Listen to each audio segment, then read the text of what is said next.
Uma ótima tarde a todos. Começamos agora a segunda edição do Agricultura BR ao vivo para todo o Brasil, nesta sexta-feira, dia 7 de janeiro. Que bom estar contigo, que bom que você está aqui no canal do Boi. Você que nos acompanha pelas antenas parabólicas, no sistema digital e analógico, pela NET e Claro TV, também pelo portal SBA1.com, portal do agronegócio, das notícias, das informações. Aquilo que você precisa saber, você confere no nosso portal, sempre com a isenção e o compromisso com o produtor rural brasileiro e o desenvolvimento do país.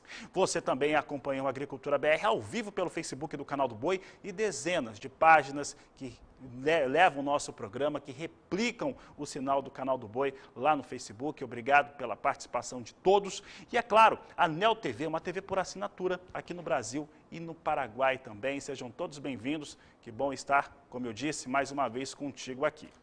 Começo o programa de hoje falando sobre soja e eu começo falando sobre os destaques daquilo que eu tenho trazido praticamente todos os dias no acumulado da semana. Olha só, no acumulado da semana eu trouxe números da Pátria que mostram uma produção inferior à soja que foi colhida na campanha passada. Trouxe também dados relacionados à Stonex, que trouxe uma redução para suas estimativas de produção, abaixo também daquilo que foi colhido na última campanha. A G-Rural também trouxe números abaixo, 134 milhões de toneladas. E hoje eu trago números da consultoria AG Resource, que traz números com 10 milhões de toneladas abaixo daquilo que foi estimado em dezembro do ano passado. O que significa isso? Significa 7% de redução na estimativa e, principalmente, uma safra que deve ficar aí na casa de 131 milhões de toneladas. Os motivos, o produtor rural que acompanha o Canal do Boi sabe muito bem, são as perdas causadas pelo clima, seja principalmente por conta da estiagem, falta de chuva, seca no sul do Brasil e sul do Mato Grosso do Sul, e alguma perda também registrada, mas muito menor, na região centro-sul do Brasil, centro-norte do Brasil, parte do Mato Grosso, Goiás, ali que está chovendo muito, Bahia também, mas ainda tem perda de qualidade, não necessariamente ali de produção. Números inferiores, esse é o resumo da história que nós trazemos aqui, consultoria AG Research aqui em destaque na Agricultura BR, nós temos a produção estimada em 131 milhões e 40 mil toneladas. A redução exata é de 10 milhões de toneladas, frente aos resultados, números que foram apresentados em dezembro, de 141 milhões e 30 mil toneladas. Os dados apontam para um cenário de 7,08% de redução em relação à safra passada. De acordo com a diretoria desta consultoria, há uma preocupação com a oferta latino-americana, porque há também Argentina e Paraguai com problemas climáticos bem severos. No Brasil, o receio é a seca se estender pela segunda safra de milho. Aqui traz uma sinalização importante, preocupante, né? A direção dessa consultoria em relação também à segunda safra brasileira, que no caso a maior parte dela é cultivada com milho. Ainda hoje, eu vou falar também dos números que a Bolsa de Cereais de Buenos Aires divulgou na tarde desta quinta-feira, como tradicionalmente faz, e mostra o cenário de produção na Argentina. O Paraguai, só para antes de entrarmos no cenário internacional, o Paraguai, ele realmente tem uma quebra bem forte mesmo, uma quebra de 50% no Paraguai, é o que vai sendo apontado lá pelas entidades do país vizinho.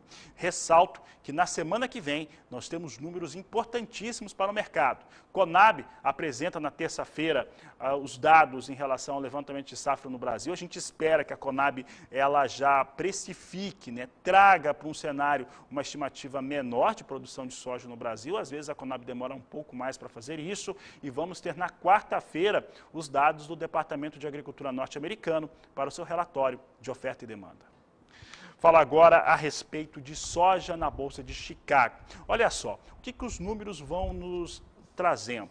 Bom, primeira questão em relação à estimativa de produção de soja menor, os operadores de mercado nos Estados Unidos já vêm mostrando que entendem que o Brasil vai ter uma safra menor do que aquela que estava sendo esperada. Que o Paraguai está quebrado, também quebrou safra, né, pela metade, também entende esse cenário.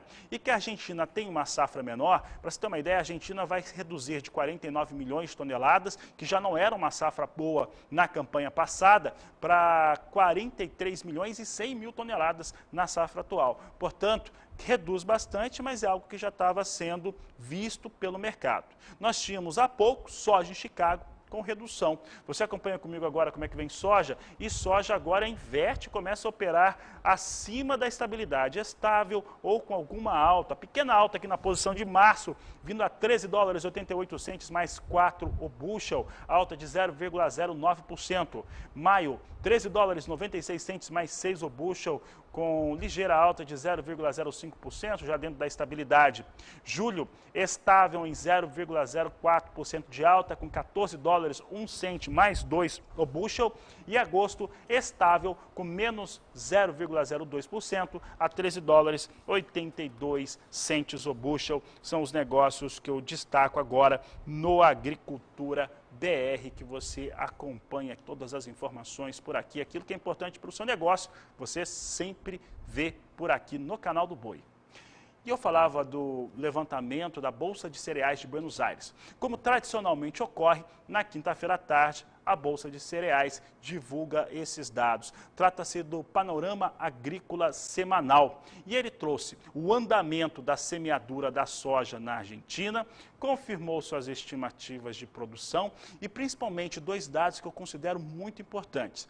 A qualidade das lavouras, o estado que as lavouras estão no momento, para soja, para milho, girassol e por aí vai, mas agora a gente está destacando soja, e também uma condição extremamente importante, que é a condição hídrica de solo.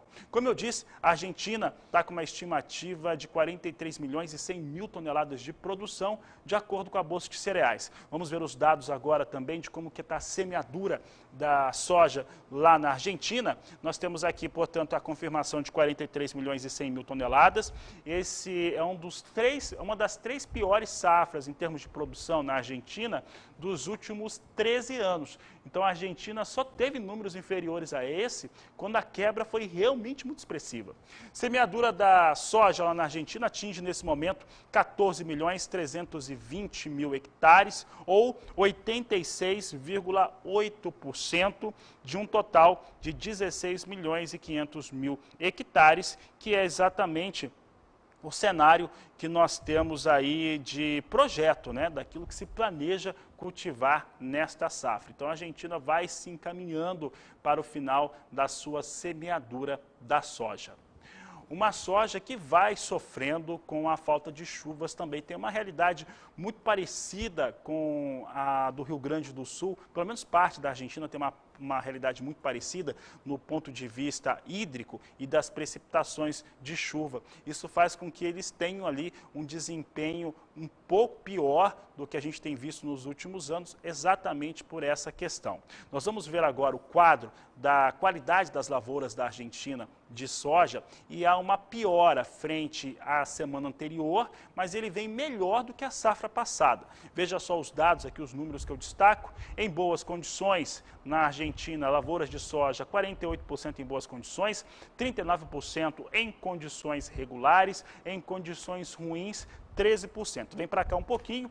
13% é o estado de agora, 8% é o que estava anteriormente, só que na safra passada nós tínhamos ali uma condição para as lavouras da Argentina que eram menos ruins, podemos dizer assim, do que essas que estamos vendo agora para o país vizinho.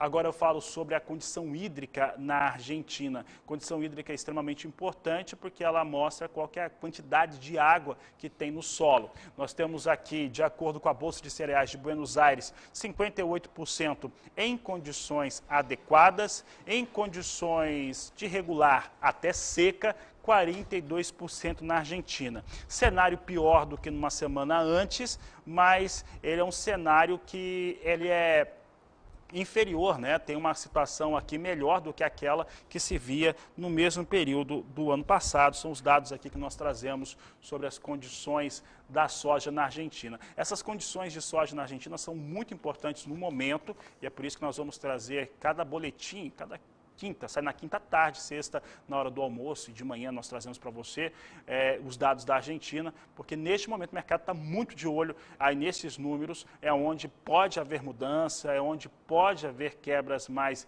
expressivas de soja.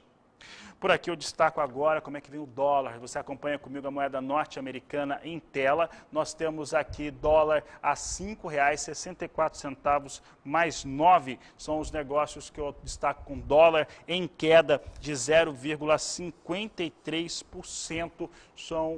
A posição para dólar neste momento. E é sobre dólar que eu converso com o Walter Pulga Júnior agora. Nós temos, Pulga, dólar realmente muito determinante aqui nos negócios. O mercado está muito dinâmico, né? Eu até apontava que antes de começar o programa eu tinha alguma redução para a soja em Chicago, já começa a operar em alta e esse é o momento que tem o maior volume de negócios por lá, a maior frequência de negócios, o pessoal de olho na Argentina e de olho na moeda norte-americana aqui frente ao real. Um outro dado de destaque, Pulga, é em relação ao refis de pequenas empresas que teve veto presidencial. Como é que está esse mercado financeiro? Como é que está o dólar? Boa tarde, seja bem-vindo.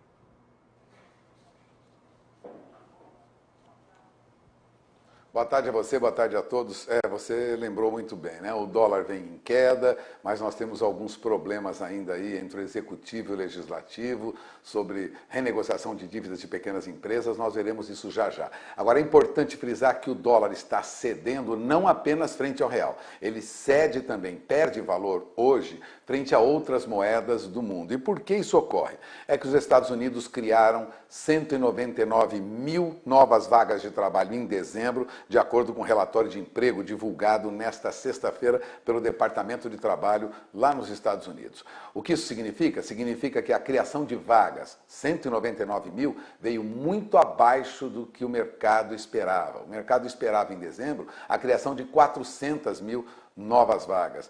Veio menos da metade disso. Isso trouxe aí uma desvalorização para o dólar frente a diferentes moedas do mundo. O dado veio muito abaixo do esperado e a expectativa era de que fossem criadas pelo menos 400 mil vagas. E essas vagas são apuradas fora do setor agrícola, ou seja, são empregos criados fora do setor agrícola. Neste levantamento é importante ressaltar o que ele sinaliza é o andamento da economia americana na medida em que ele avalia a produção, o trabalho das pessoas fora da área agrícola. Portanto, lá na ponta, né, no processamento, né, de indústrias em geral e empregos de comércio. Portanto, ainda temos desemprego nos Estados Unidos diminuindo, mas ainda em 3,9%.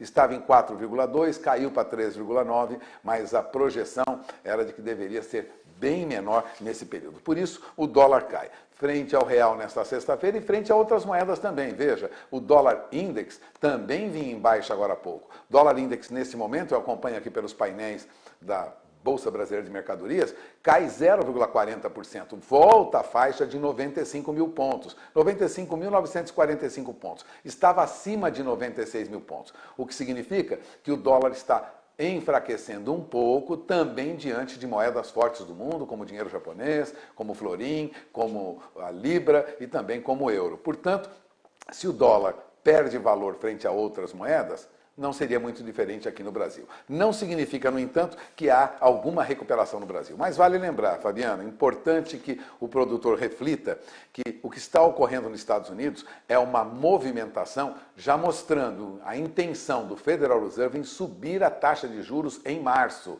E se isso ocorre, haverá uma atração maior de dólares para o mercado americano, o que demandará uma procura em todos os países emergentes. Lógico, isso tenderia a elevar aí a valorização do dólar frente ao real. Mais do que isso, o Federal Reserve está numa posição para tomar medidas adicionais conforme o necessário para controlar a inflação. É isso que diz o relatório do Banco Central dos Estados Unidos, divulgado ontem, né? Incluindo até permitir o encolhimento do balanço, elevando as taxas básicas, ajustando aí o momento e o ritmo dos aumentos, né, subsequentes de juros. Ou seja, podemos ter alta mais acentuada de juros a partir de março nos Estados Unidos. Agora, você lembrou muito bem, hoje uma notícia não agradou o Congresso brasileiro. Deputados e senadores estão preocupados porque depois de argumentar que deveria mesmo conceder um refinanciamento, uma renegociação para pequenas empresas e para microempreendedores individuais,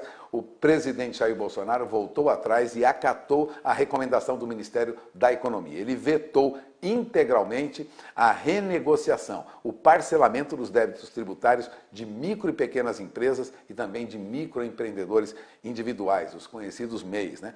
Aliás, isso já estava numa situação muito delicada, muitas reuniões ocorreram durante esta semana para negociar esse refis e os parlamentares já avisaram o presidente que vão trabalhar para derrubar esse veto quando o Congresso Nacional voltar a partir do final de recesso agora. Logo mais, o Congresso volta a atuar. A reabertura desse programa de refinanciamento permitiria a renegociação de até 50 bilhões de reais em dívida. Hoje o Brasil tem 16 milhões de microempreendedores individuais e empresas de pequeno porte. A atual proposta do refis ela tinha sido aprovada com votação praticamente unânime no Congresso Nacional, mas só teve um veto total do presidente e isso deve ser revertido agora na volta dos parlamentares. É o que eles prometem, né? Agora, o presidente justificou que o projeto apresenta vício de inconstitucionalidade e contrariedade ao interesse público, uma vez que esse refis conta com renúncia tributária e não foi atendido o dispositivo da Lei de Responsabilidade Fiscal.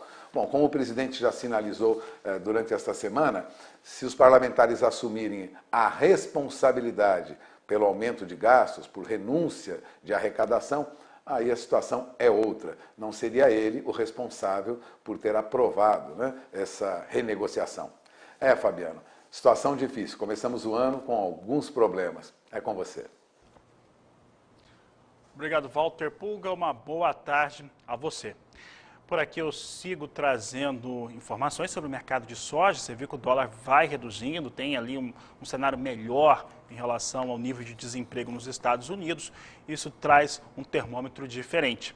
E nós temos hoje uma volta de alta para a soja aqui no Brasil, pelo menos na referência dos portos. É o que você vai acompanhar comigo. Temos aqui portos de Santos e Paranaguá, com soja entregue ainda nesse mês de janeiro a R$ 181 a saca. Portanto, volta para 181, tinha recuado um pouco nesta última quinta-feira, agora voltando para R$ 181, de acordo com a apuração da Grãos Corretora.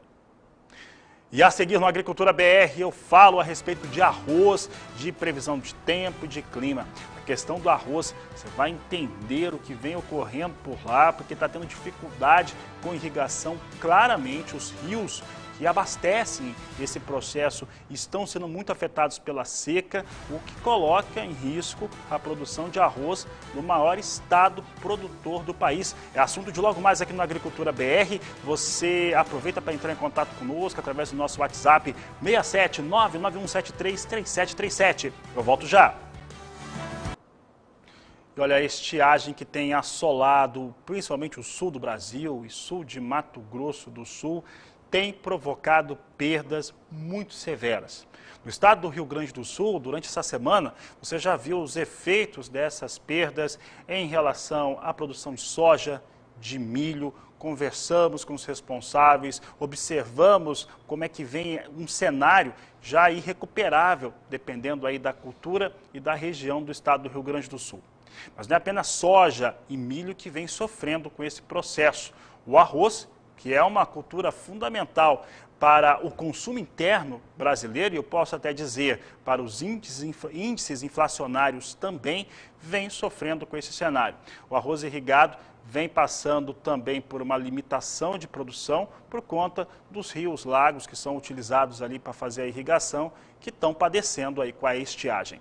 Para falar a respeito deste assunto, eu converso com o presidente da Federarroz, Alexandre Velho. Ele participa do programa pela internet. Alexandre, obrigado pela participação aqui no canal do Boi, no programa Agricultura BR. Como é que a Federarroz, o IRGA e demais instituições estão fazendo o diagnóstico aí dessa situação, desse cenário para a produção no maior produtor de arroz do Brasil? Boa tarde, seja bem-vindo.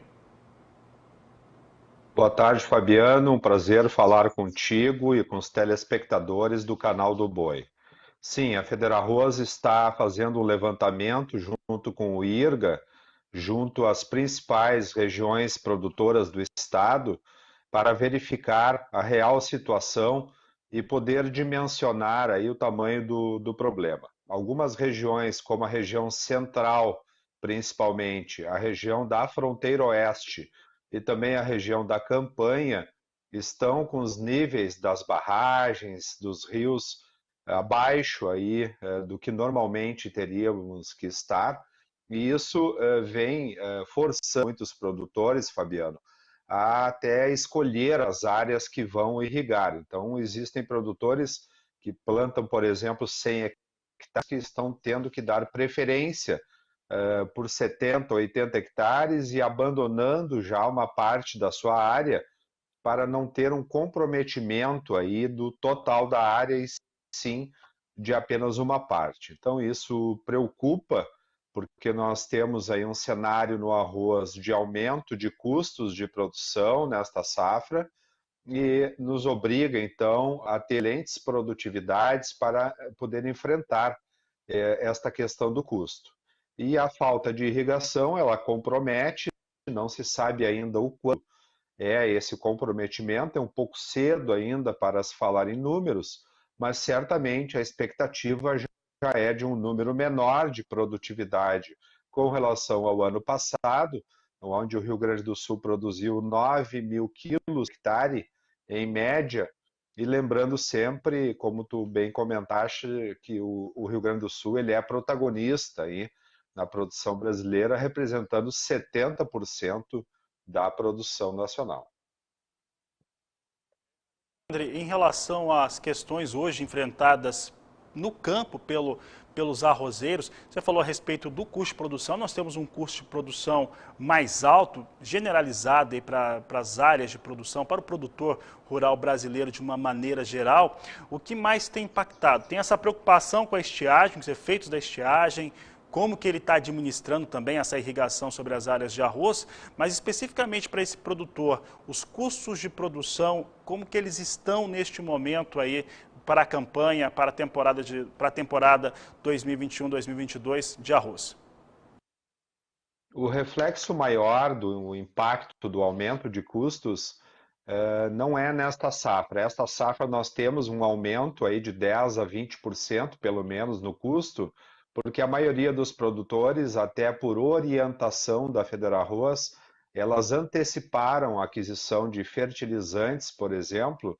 Então, a maioria dos produtores que estava mais organizado, ele conseguiu, então, escapar, de certa forma, do aumento exorbitante que ocorreu a partir do segundo semestre de 2021. Agora, quando a gente projeta a safra seguinte, a safra 22, 23, realmente traz uma preocupação muito grande, porque o preço no mercado interno ele já está abaixo deste custo de produção desta safra.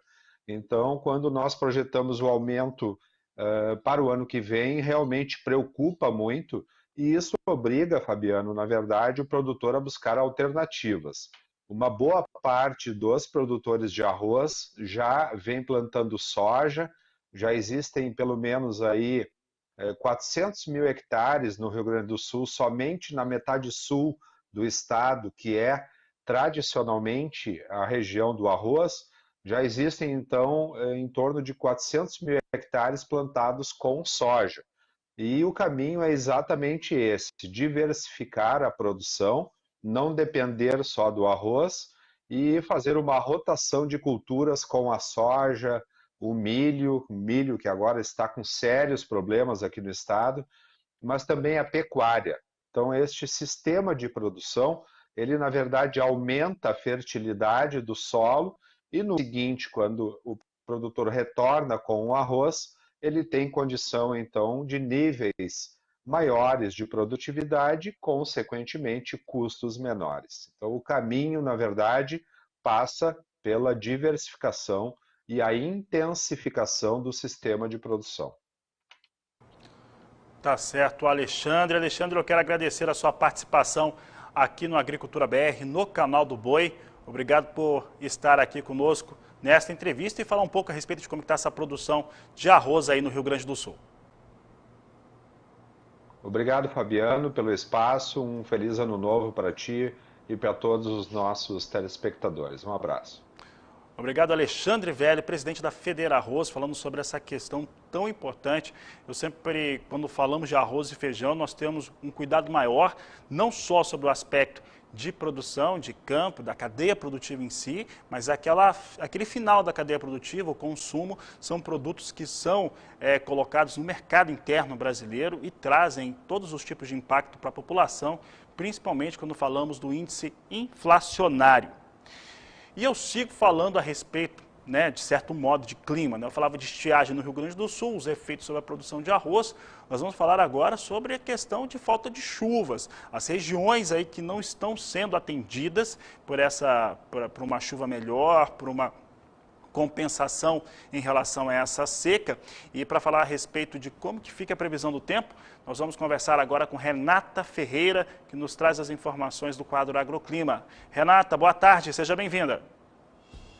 Boa tarde, Fabiano. Boa tarde a todos. Continuamos com destaque para a falta de chuva significativa em áreas produtoras do sul brasileiro.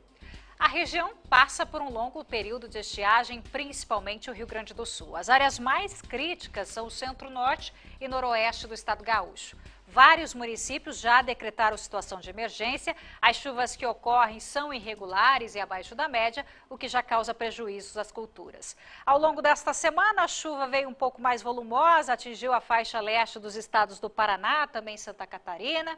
E os temporais também vieram acompanhados de fortes rajadas de vento. Na cidade aí de Timbó, no Vale do Itajaí, Santa Catarina, a Defesa Civil confirmou a ocorrência de um tornado que causou danos à região. Dá só uma olhada nesse vídeo aqui que já circula pela internet. Ele mostra o momento exato em que o tornado atinge a cidade de Timbó. Foram várias casas destelhadas e ruas alagadas. Estima-se que os ventos tenham passado dos 100 km por hora. E o que provocou essa tempestade foi a frente fria pelo sul do país e o calor e a alta umidade. Mas apesar da chuva ter retornado, Fabiano, ainda é algo muito isolado. A previsão é que ao longo do mês de janeiro ainda tenhamos eventos de chuva intercalados com períodos aí de tempo mais seco. Já no Sudeste, a Defesa Civil de São Paulo já colocou em alerta as áreas ao norte do estado e também a faixa leste, incluindo aí o litoral, Vale do Paraíba e região metropolitana. A expectativa é de volumes altos com risco para inundações e queda de barreiras. A boa notícia dessa chuvarada toda dos próximos dias é para os produtores de café. Os grandes volumes de chuva vão auxiliar o enchimento de grãos aí da nova safra. E essa zona de convergência do Atlântico Sul também vai reforçar a chuva entre Mato Grosso e Goiás. E continua a chover também com grandes acumulados entre Tocantins e Pará. A previsão é de volumes de 130 milímetros nos próximos dias, o que mantém os transtornos por causa da cheia do rio Tocantins. Na faixa oeste da região, as pancadas ainda devem acontecer de forma um pouco mais esparsa. E no Nordeste, amanhã o tempo fica instável em toda a região. O sol aparece entre poucas nuvens entre o litoral da Bahia até o Piauí. Nessas áreas, a chuva cai de forma fraca, pontual e passageira. Os volumes mais expressivos ainda devem acontecer entre o Maranhão, sul do Piauí e também extremo oeste da Bahia. Fabiano, é com você. Obrigado, Renato. Uma ótima tarde. Por aqui eu falo agora dos preços praticados para milho. Nós estamos com o mercado futuro já na tela e a B3 vai registrando alta para o milho. Nós temos aqui posição de janeiro a R$ 93,91 a saca, com alta de 0,37%. Março, R$ 97,24 a saca, com elevação de 0,63%. Maio, R$ 93,60 com alta de 0,78%. E julho, R$ 89,50, com alta de 0,09%. A B3, o mercado futuro, o mercado físico, reflete uma estimativa de produção menor de milho, em especial no Paraná, no Rio Grande do Sul e também Mato Grosso do Sul.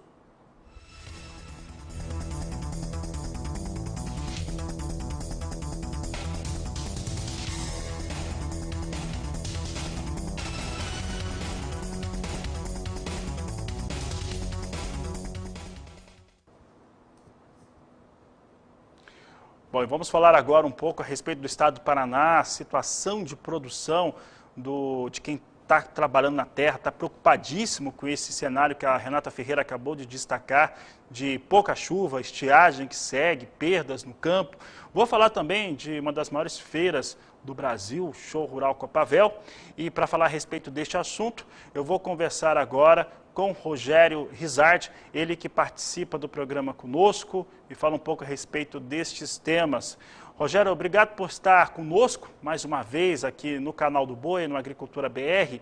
E antes de falar do Show Rural Copavel, eu queria que você falasse um pouco a respeito também de como que está a situação desse produtor aí da região, que está ali na região de Cascavel, que tem atuado e está muito preocupado aí também com esse cenário de estiagem. Boa tarde, seja bem-vindo.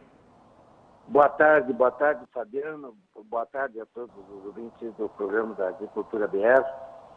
Fabiano, é triste. Nós estamos numa situação muito complicada. Aliás, não é só Paraná, não. Acho que de Mato Grosso do Sul até o Rio Grande do Sul, com algumas áreas que têm uma distinção diferente, onde pegou um pouquinho mais de chuva, umas chuvas esparsas, e de uma forma até preocupante, porque em alguns lugares lá deu 20 milímetros, mas você vai ver, pouco está resolvendo para a soja, para o milho, porque o déficit é muito grande e essa umidade não chega a se aproximar no sistema radicular adequado como devia. Ela acaba evaporando antes, né? Então precisa chover bastante. Agora, a verdade é que nós já estamos numa situação em algumas regiões maiores, outras menores, mas já algumas irreversíveis, inclusive. Nós estimamos que no Paraná o prejuízo já deve ultrapassar 50%. Isso era no início da semana. Comentava-se que perderíamos mais de 8 milhões de toneladas de soja no início da semana. Hoje talvez já é 10. E esses números não dá nem para falar hoje, que eu não sei o que será a semana que vem se não chover. Então a tendência é uma situação complicada, porque o agricultor vive hoje, a cada dia que passa, contabilizando prejuízo. E ficando na expectativa que Deus nos mande a chuva para a região. Aliás, é o que o produtor tem se incorporado no seu dia a dia, na sua vida, fazendo isso, sempre orando e sempre pedindo que venha a chuva, que a chuva acaba sendo e é o melhor adubo, a melhor semente, a melhor variedade, o melhor solo. Sem a umidade, nós não conseguimos nada. Infelizmente, esse ano está nos traindo e a quebra é muito significativa. No milho, primeira safra, a quebra é maior que a soja. Não dá para dizer hoje quais são os níveis de quebra, porque a cada dia que passa isso se acentua, né? Temos algumas regiões, micro-regiões nessa região toda aí que conseguem escapar, ter um prejuízo um pouco menor. Mas na grande maioria, na quebra, na média geral, é muito significativo. É problema sério. Muitos países já, muitos municípios em situação de emergência e, infelizmente, o agronegócio esse ano vai amargar um prejuízo muito grande. Nós já temos alguns casos torcendo para que venha a chuva, para que nós possamos plantar o milho safrinha. Algumas lavouras, para você ter uma ideia, que já realizaram a colheita, andam dando 8, 10 sacos, 12 sacos por hectare. Talvez pague um pouquinho mais que o custo de colheita. É triste, mas é a nossa realidade para esse ano, Fabiano. Municípios, né, que estão em estado de emergência, isso traz um cenário também significativo de, tendo o seguro rural, acionar esse seguro. Além de seguro rural, os produtores, como é que eles travaram, né? Eu sei que no Brasil, de uma maneira geral, principalmente no Centro-Sul, normalmente não tem tantas apólices feitas para a primeira safra, e sim para a segunda, que é quando tem a situação de geada, pode haver, e isso trazer prejuízos mais severos até. Mas como é que está esse cenário e quais são as outras técnicas e como que o produtor aí na região ele está conseguindo reagir a essa situação de ter uma produtividade uma queda muito forte e uma produção quebrada? O produtor realmente está em situação difícil, veja bem, porque tem produtores que têm seguro, tem produtores, pequenos produtores que têm até o Proagro, conseguem equilibrar um pouco o prejuízo. Mas como soja é uma cultura que não apresenta grandes riscos, principalmente no Paraná, na nossa região, muitos não aderem ao seguro. Né? Não querem pagar o prêmio e não aderem ao seguro. Então esse não tem outra saída. Vai ter que torcer mesmo, tentar escapar, tendo o menor prejuízo possível, orando que Deus nos mande chuva e torcer para que nós possamos, então, ter uma safrinha de milho, pelo menos, que venha compensar o prejuízo desse ano todo. Então é difícil, não é todos que têm seguro, porque realmente existe o seguro, mas ele é mais realizado com trigo, por exemplo, na nossa região, que é uma cultura que apresenta um risco maior em função da época do ano, em função do clima, e para o milho e safrinha também. Alguns realizaram agora nesse plantio com soja e milho, mas a grande maioria não fez seguro, e aí o prejuízo vai acabar acontecendo no seu bolso, né, na sua atividade esse ano. Rogério, para encerrarmos a nossa entrevista, no próximo mês nós temos aí Show Rural Copavel, né? Depois desse período aí que nós tivemos aí de não conseguir ter a realização dos eventos por conta do Covid-19, agora tendo uma condição de realizar, incorporando também as tecnologias que foram aplicadas durante o último ano, qual que é a expectativa sua para o Show Rural Copavel 2022? Nós agradecemos a oportunidade de falar sobre este evento e aproveitamos a oportunidade, com a permissão de vocês, de convidar a todos os produtores a virem participar. Todos os produtores do Brasil, vem gente do Brasil inteiro a participar deste evento, que talvez é o evento que tem a maior representatividade em termos de diversificações de tecnologia que são apresentadas, porque abrange todo o sistema produtivo do agronegócio, pecuária, para grandes culturas, tem para pequenos produtores, mini produtores, para grandes produtores, enfim, o que tu imaginar, são mais de 5 mil itens de tecnologia que estão aí disponíveis para o produtor poder se identificar, poder se familiarizar com essa tecnologia e que Deus queira ele possa assimilar o desejo de começar a aplicar e sair daqui com conhecimento e poder inovar depois na sua atividade. Então é muito importante para o agronegócio e para todos os produtores participarem. A forma de busca de resultado e a forma da nossa sobrevivência na atividade é pela tecnologia. Não tem como fugir disso. Como é que ele vai fazer? É participando de eventos como esse, onde ele recebe informações direto, na sua grande maioria, dos próprios pesquisadores que geraram essa tecnologia. Então, uma informação de primeira mão, com uma qualidade fantástica. Além da oportunidade de negócios, com máquinas, com preços, que ele consegue de forma diferenciada, que durante o ano dificilmente ele consegue. E, a bem da verdade, nós já estamos há 2 anos com muita tecnologia represada por tantos órgãos que geram essa tecnologia, que foram divulgados de uma certa forma para os agropecuaristas, de uma forma digital. Porém, da forma presencial, onde ele pode realmente palpar aquilo, se identificar, colocar seu olho e fazer a sua interpretação, é a oportunidade, que tem muitas coisas novas que não foram expostas. São mais de 2 anos que estão lá represados e que estão agora aqui colocadas à disposição para todos os produtores que entre o dia 7 e o dia 11 de fevereiro podem vir e participarem e aproveitar todo esse universo de tecnologia que está aí disponível para nós cada vez mais aprimorarmos esse agronegócio e cada vez mais nos incorporarmos como um país que tem uma importância muito grande na geração de alimentos para o mundo, já que nós temos uma condição de clima invejável, solo em situação invejável, temos umidade, temos tudo que nós precisamos ter, o que o agronegócio precisa ter para gerar alimento para o mundo, não só para o país. Além da importância econômica para o nosso país. Então, vale a pena vir, vale a pena participar. Um dia, se quiser ver tudo, não vai ver nos 5 dias, viu, Fabiano? É muita coisa. Mas, pelo menos, a gente orienta que ele procure se identificar com a sua atividade principal, que ele já aplica na sua propriedade. Se ele vem um dia, deixa 70% para buscar o máximo dentro da sua principal atividade.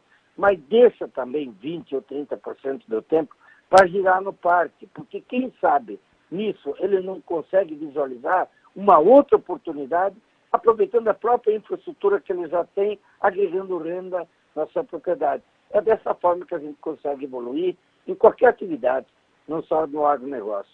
Então, nós estamos com o evento já sendo montado, está realizado. Vamos seguir, claro, aquilo que é oportuno como norma, como protocolo, para nós estarmos resguardados e não termos problemas com o Covid. É um ambiente aberto, é tudo no campo, né? Provavelmente todos terão que usar máscara, vai ser uma exigência. E se tiver alguma outra exigência que tivermos que fazer, de acordo com as recomendações para seguir os protocolos, assim o faremos para que não tenhamos problema nenhum. Nós temos a preocupação de realizar um evento que traga o maior resultado possível para toda a sociedade e não que crie problema em função do Covid, que já nos deu prejuízo. Mas se nós soubermos nos comportar e respeitar todos esses protocolos, nós não teremos nenhum, porque é o campo, é aberto, a contaminação é bem menor que qualquer outro ambiente fechado. Certo, Rogério. Vou deixar, então, uma situação combinada, tá? Que nos últimos anos que tivemos a feira, eu estive aí, fizemos o Agricultura BR ao vivo, aí do Show Rural Copavel. Próxima entrevista nossa vai ser ao vivo, aí do Show Rural. Combinado? Fabiano, com a maior alegria do mundo. Contamos com a esperança de vocês estarem aqui. E, aliás, agradecemos, né, pela oportunidade que vocês estão nos dando para poder informar sobre o evento e convidar as pessoas. Aliás, até um agradecimento que vocês fazem parte de ajudar a sociedade com essas suas atitudes, com a atitude do Canal do Boi, em criar esta oportunidade. Se nós não pudermos compensar, com certeza Deus está vendo e vai compensar, porque com a participação e com a ajuda de vocês, muitas pessoas certamente irão se sensibilizar e vão participar do evento e vai ganhar, não só ela, todos nós vamos ganhar com isso. Rogério Rizardi, um grande abraço a você, uma boa tarde e um bom final de semana. Boa tarde a todos e um ótimo final de semana. Conversei com o Rogério Rizardi, engenheiro agrônomo, produtor rural, e ele que é do Show Rural Copavel. Falamos sobre a questão da estiagem no Paraná e também sobre a feira que ocorre no próximo mês. Eu vou para o intervalo comercial, porque daqui a pouco eu converso sobre o mercado de café, falo sobre cenário internacional, nacional, comercialização, preço, e falo com ele, Armando Matiello, daqui a pouco, depois do intervalo. Falamos agora de café no Agricultura BR, preços internacionais, negociações aqui no Brasil, como que o cafeicultor tem se comportado. E para falar a respeito deste assunto, eu converso agora pela internet com o Armando Matiello, que participa do programa conosco. Armando, obrigado por estar conosco mais uma vez. Uma ótima tarde para você, um ótimo ano novo também. E olha, nós começamos o ano com algumas altas expressivas até na Bolsa de Nova York. Nós tivemos ali um período que o cafeicultor ficou praticamente fora do mercado. Eu queria te perguntar como é que você avalia esse momento da cafeicultura brasileira, principalmente em torno dos negócios e expectativa de uma colheita muito menor. Boa tarde, seja bem-vindo. Fabiano Reis, muito obrigado pela sua colaboração, a entrevista e tudo mais, o contato aqui com o Canal do Boi, também com todos os cafeicultores. Bom, o que está acontecendo no momento, hoje mesmo, nós estamos com um alto expressivo, por volta de 800 pontos na Bolsa de Nova York. O mercado está oscilando muito. E nós temos uma situação gravíssima, no meu entendimento, para o mercado de café. Nós teremos um grande déficit mundial de café em detrimento às baixas produções do Brasil. O mercado ainda não atingiu o preço ideal, em decorrência à baixa produção que nós tivemos na safra de 2021, né? E também na perspectiva da safra de 22. Nós teremos um déficit de 40 milhões de sacas de café e não é qualquer país que é capaz de colocar tudo isso rapidamente no mercado. Não tem. O único país que pode voltar a dar esse conforto em termos de estoque a nível mundial é o próprio Brasil. Então, os preços têm que subir, podemos falar bastante disso, a partir de qual momento, aí fica a sua vontade, as perguntas que você deseja colocar, o mestre Fabiano Reis. Saber o que o povo quer saber, né? O que o cafeicultor quer saber. quando que esses preços sobem. Porque até com alguns cafeicultores que eu converso, né, há uma expectativa, falando de preço em Nova York, de 3 dólares, 4 dólares na libra-peso, e principalmente uma convergência em reais aqui no Brasil, que ficasse mais adequado com uma realidade no qual não se tem uma produção de café, que o café castigado, né, pelas questões climáticas do último ano. Aliás, o ano já encerrou também com chuva forte em Minas, com chuva de granizo no estado de São Paulo, aconteceu ali perto da região de Franca, prejudicando cafeicultores. Mas o que a gente quer saber é exatamente quando que a gente vai enxergar ou vai poder ver uma alta, uma melhora nesses preços que venha a ser condizente com essa realidade que eu citei agora. Bom, o mercado está trabalhando muito no paralelo. O paralelo que eu digo, está trabalhando nas laterais. O mercado não tem ficado sempre nessa faixa de 2,30, 2,40, 2,25, e não está reagindo acima disso aí. O mercado pode realmente chegar a 3 dólares, como pode chegar a 4 dólares, como pode chegar até 5 dólares, eu não tenho a menor dúvida. Esse momento é o seguinte, Fabiano Reis e os amigos cafeicultores. Eles estão agora trabalhando com os estoques que estão... Eles trabalharam muito com o estoque baixo lá fora nos últimos anos. Como estão tendo dificuldade de abastecimento no momento, não estão conseguindo grandes quantidades de café, eles estão consumindo o próprio estoque deles.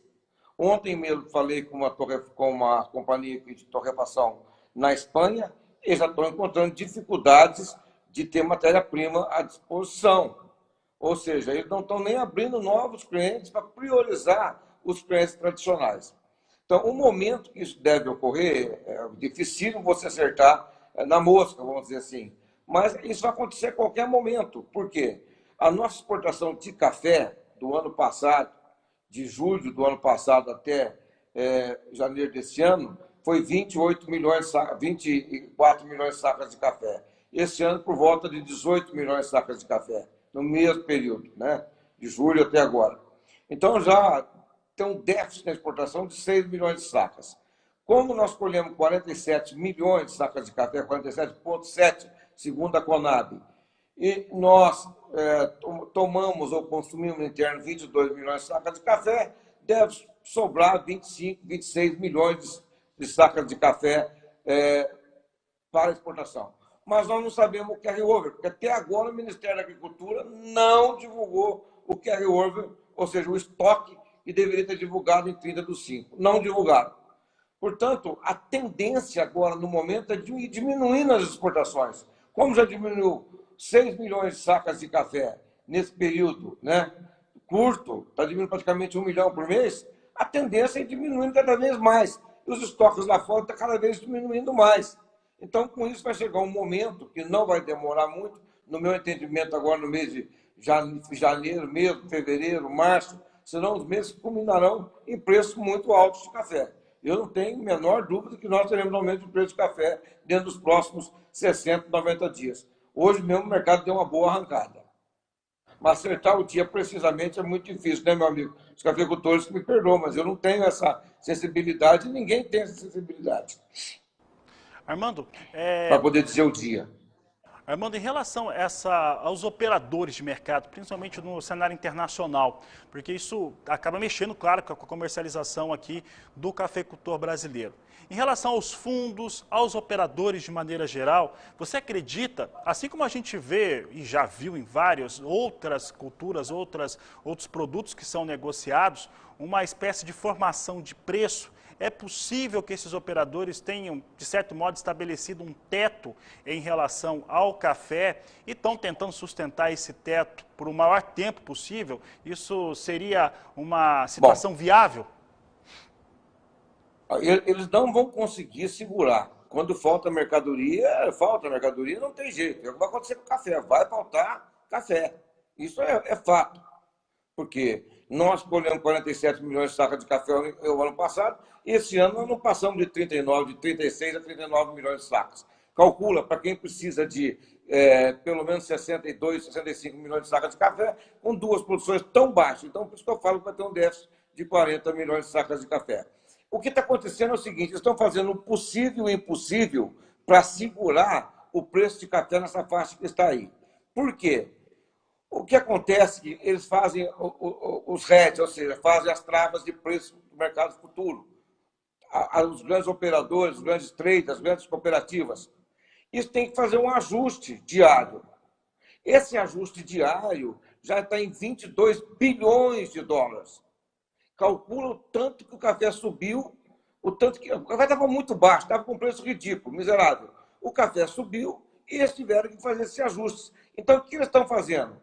Fake news, para mostrar que vai dar muito café, é tudo mentira. Não vai dar muito café, ano que vem é uma ano escassa. Ninguém publica, ninguém fala nada, todo mundo está quieto, só fazendo previsões altas para tentar segurar o preço, para segurar o margeamento.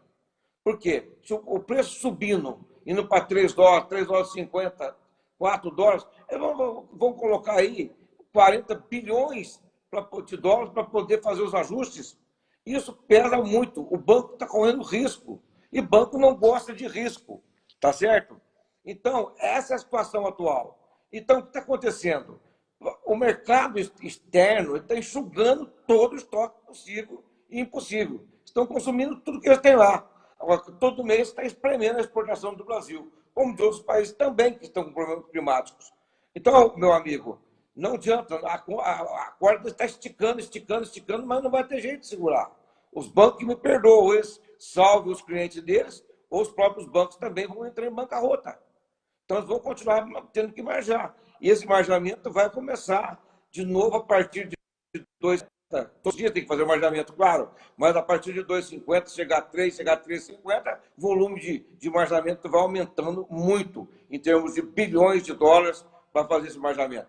Então, essa é a jogada do momento, é tentar suportar, tentar segurar o preço ao máximo para não deixar fazer o marjamento, que está ficando muito arriscado para os bancos. Mas o ponto é o seguinte, os cafeicultores sabem que não tem café nas plantas. Os cafeicultores sabem que os estoques estão pequenos. Nós, da Sincal, estamos avisando constantemente. Não vai ter produção de café. Segure. Então, os produtores estão vendendo assim, muito lentamente, né? Outro ponto que está acontecendo, meu amigo Fabiano Reis, essas travas, o pessoal não está entregando as travas. As cooperativas não confessam. Ontem, a ULAN tentou fazer uma reunião com os produtores para ver se chegava num acordo para entregar 50% esse ano, 50% no ano que vem.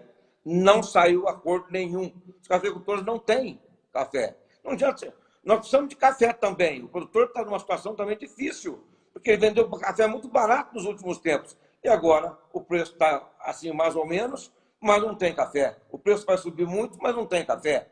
Então, essa é a situação que está. O mercado está numa situação muito complicada, viu? Hoje, a grande preocupação é se vai ter café para consumir, se vai ter café para beber. Essa é a grande preocupação hoje das grandes torrefadoras e no mundo cafeeiro. Armando, até para a gente encerrar a nossa entrevista, daqui a pouco o meu colega Mauro Andrade, lá do Paraná, vai entrar ao vivo aqui conosco. Ele fez uma reportagem nesta última quarta-feira, inclusive que mostra, lá no Paraná, por exemplo, quebra de 30%. Daqui a pouco a gente vai até ver durante a nossa programação essa reportagem mais uma vez. Em Minas Gerais, essa quebra, né, essa expectativa para o ano, né, de 40% a menos. Como é que o cafeicultor ele deve se comportar diante de um cenário que ele sabe que não tem café, que o vizinho não tem café, que o país tem uma quantidade muito menor de café disponível, frente ao mercado que está demorando para remunerar esse cenário da escassez do produto brasileiro? De café, ele não precisa vender esse café, porque hoje é um ativo realizável rapidamente. O café é um ativo fantástico, como o ouro. Você colocou o café, você vende rapidamente, não demora para vender.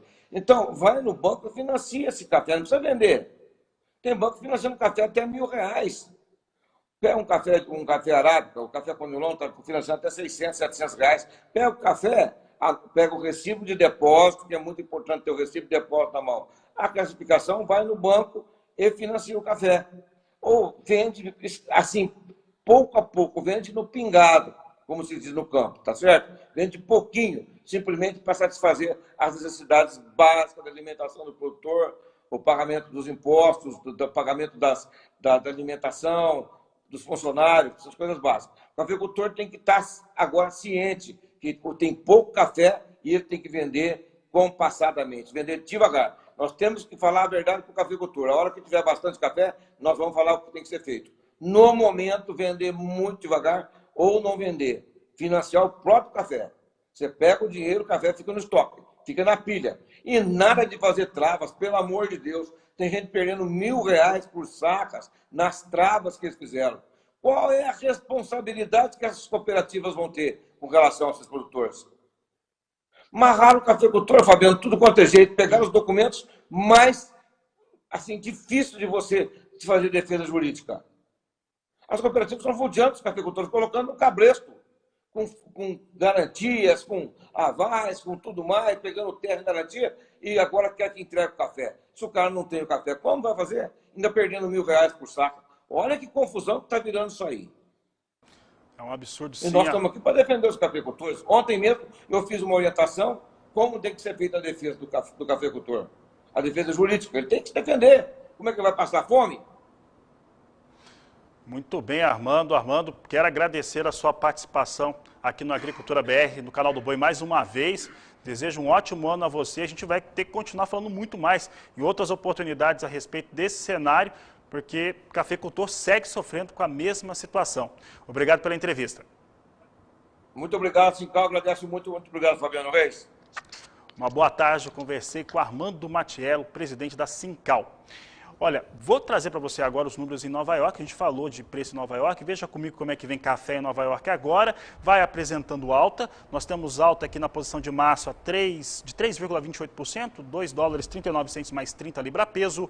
Maio, $2,39 mais 30 libra-peso, alta de 3,21%. Julho, $2,38 mais 75, 3,10% de alta. Setembro, $2,38 mais 10 a libra-peso, alta de 2,98%.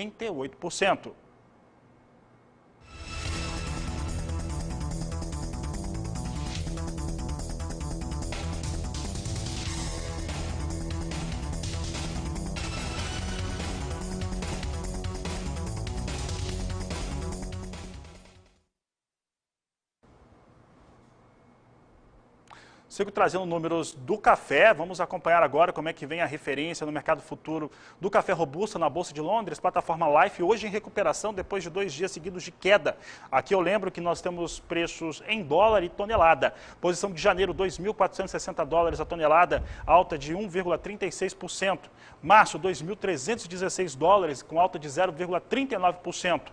Maio, $2.265 a tonelada, alta de 0,44%. E julho, $2.253, com elevação de 0,49%.